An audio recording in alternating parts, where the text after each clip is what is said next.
फातिमा की रानी माँ, प्रभु यीशु की माँ, आसरा तू ही है माँ।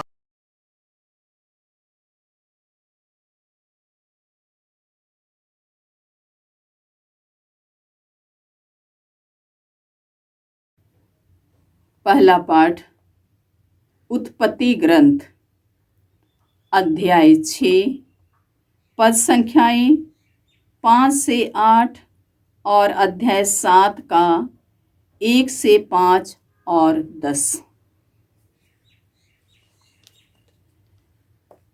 जब प्रभु ने देखा कि पृथ्वी पर मनुष्यों की दुष्टता बहुत बढ़ गई है और उनके मन में निरंतर बुरे विचार और बुरी प्रवृत्तियां उत्पन्न होती हैं, तो प्रभु को इस बात का खेद हुआ कि उसने पृथ्वी पर मनुष्य को बनाया था। इसलिए वह बहुत दुखी था।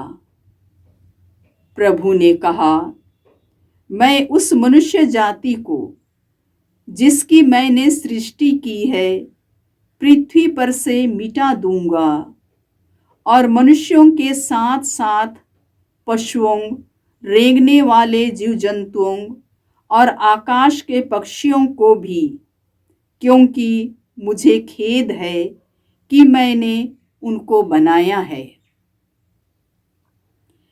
नूह को ही प्रभु की कृपा दृष्टि प्राप्त हुई। प्रभु ने नूह से कहा, तुम अपने सारे परिवार के साथ पोत पर चढ़ो, क्योंकि इस पीढ़ी में केवल तुम ही मेरी दृष्टि में धर्मी हो। तुम समस्त शुद्ध पशुओं में से नर मादा के 7-7 जोड़े ले जाओ, और समस्त अशुद्ध पशुओं में से 2, नर और उसकी मादा को। आकाश के पक्षियों में से भी नर और मादा के 7-7 जोड़े। इस तरह समस्त पृथ्वी पर उनकी जाति बनाए रखोगे, क्योंकि 7 दिन बाद मैं 40 दिन और 40 रात पानी बरसाऊंगा, और मैं पृथ्वी पर से उन सब प्राणियों को मिटा दूंगा जिन्हें मैंने बनाया है। नूह ने वह सब किया जिसका आदेश प्रभु ने दिया था, और 7वें दिन प्रलय का जल पृथ्वी पर बरसने लगा। प्रभु की वाणी। ईश्वर को धन्यवाद। भजन अनुवाक्य। प्रभु अपनी प्रजा को शांति की आशीष प्रदान करेगा।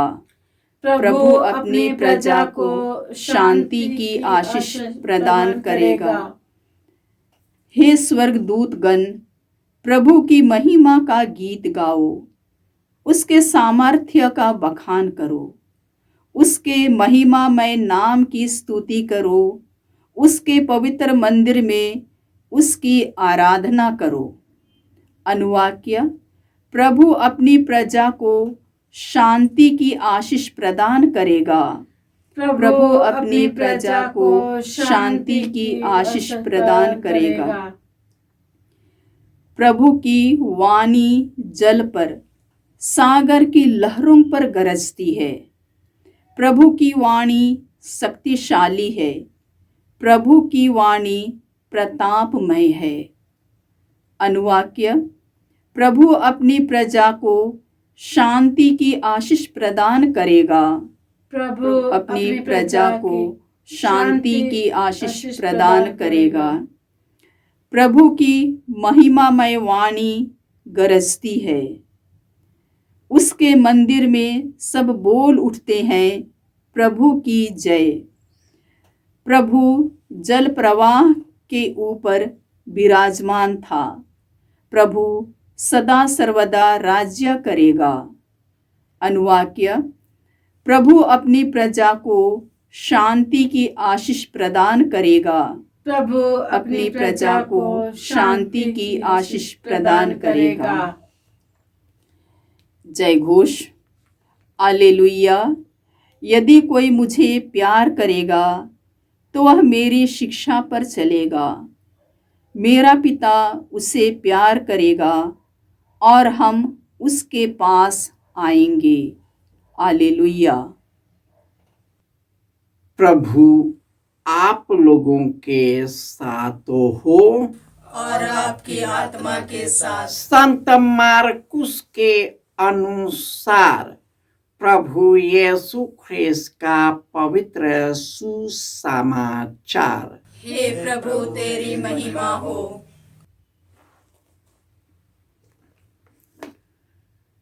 अध्याय 8 पद संख्याएं 14 से 21। शिष्य रोटियां लेना भूल गए थे। नाव में उनके पास एक ही रोटी थी। उस समय यीशु ने उन्हें यह चेतावनी दी, सावधान रहो, फरीसियों के खमीर और हेरोद के खमीर से बचते रहो।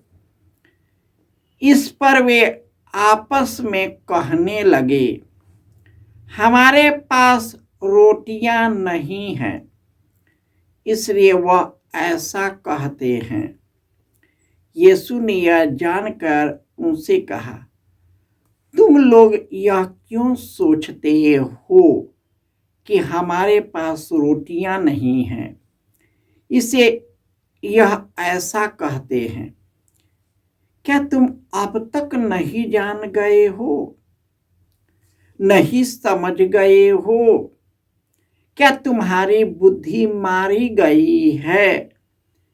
क्या आंखें रहते हुए भी तुम देखते नहीं, और कान रहते हुए भी तुम सुनते नहीं? क्या तुम्हें याद नहीं है जब मैंने उन 5,000 लोगों के लिए 5 रोटियां तोड़ी, तो तुमने टुकड़ों के कितने टोकरे भरे थे? शिष्यों ने उत्तर दिया, 12। और जब मैंने 4,000 लोगों के लिए 7 रोटियां तोड़ी, तो तुमने टुकड़ों के कितने टोकरे भरे थे? उन्होंने उत्तर दिया, 7। इस पर यीशु ने उनसे कहा, क्या तुम लोग अब तक नहीं समझ सके?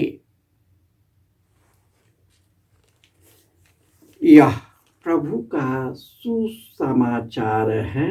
हे क्रिस्त तेरी स्तुति हो। ख्रिस्त में प्यारे भाइयों और बहनों,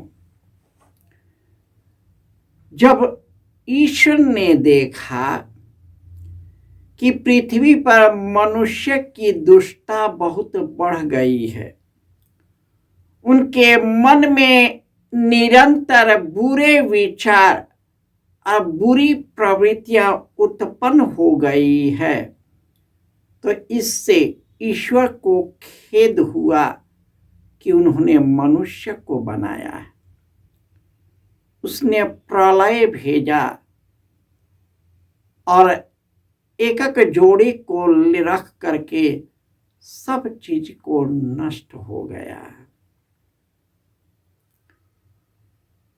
ईश्वर मनुष्य को बचाना चाहता है।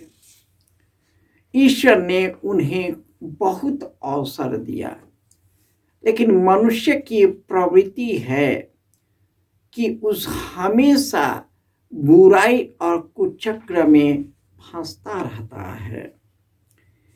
इसलिए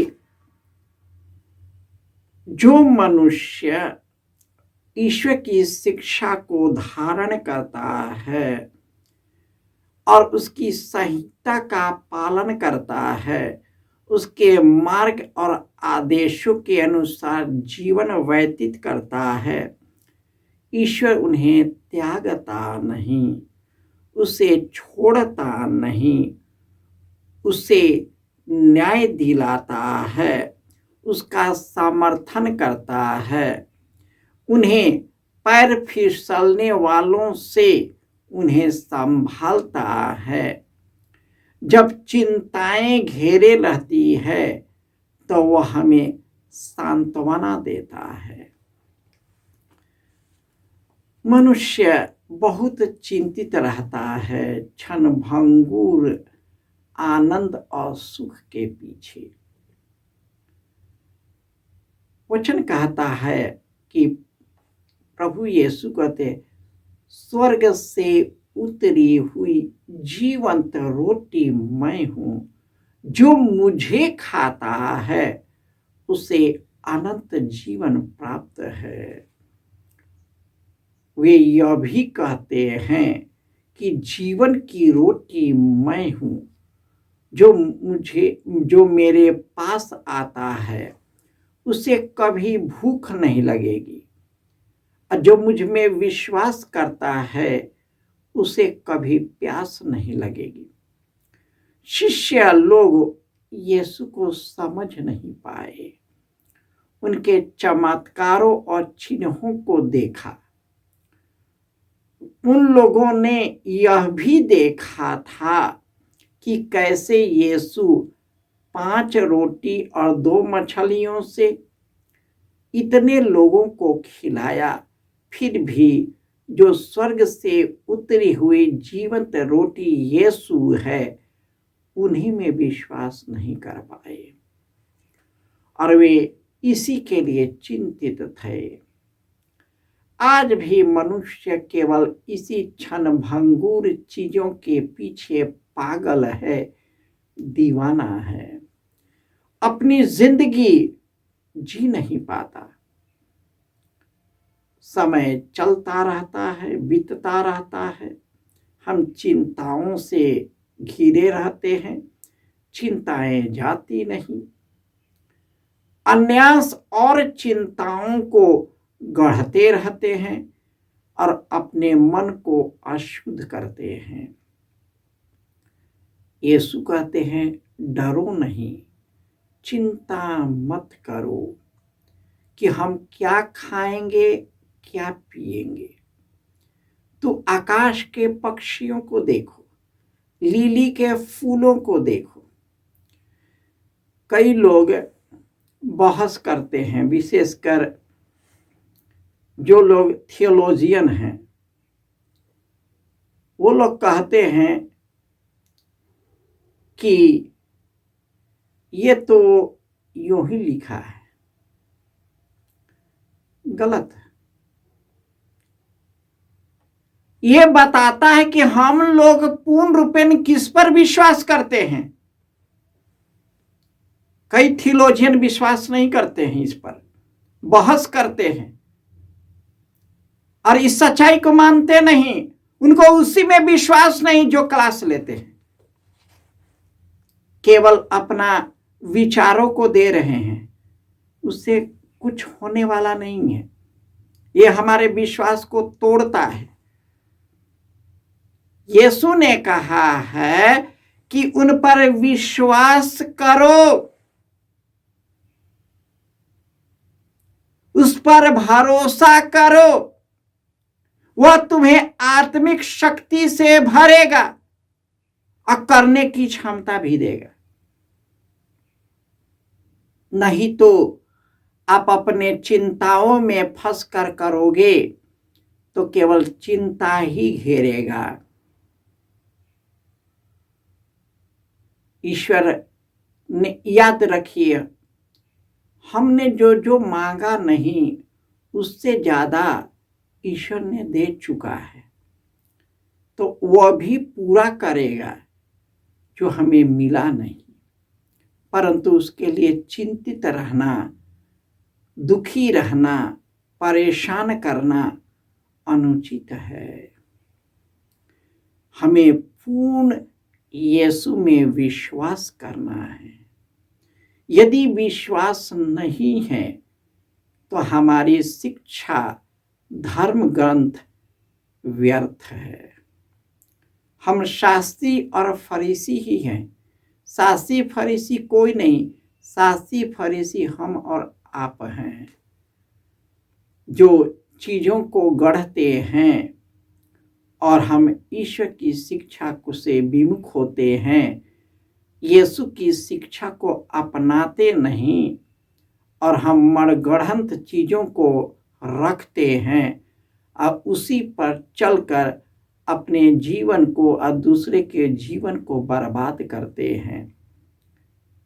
प्रभु यीशु इस दुनिया में स्वर्ग राज्य, पवित्र आत्मा की शक्ति और जीवन देने आया, परिपूर्ण जीवन देने आया, ताकि हम लोग उसी के साथ आनंदित रहे, खुशहाल रहे, सुखी रहे। यीशु चाहते थे कि हमारे पुरखे आदम हेवा, उनके सभी संतान ईश्वर के साथ सदा के लिए, हमेशा के लिए खुशहाल रहे, आनंदित रहे। लेकिन हमने अपने लिए एक ऐसा कुंड खुदवाया जिसमें केवल दरारें हैं, उसमें पानी रुकता नहीं। उसी प्रकार का हम हैं।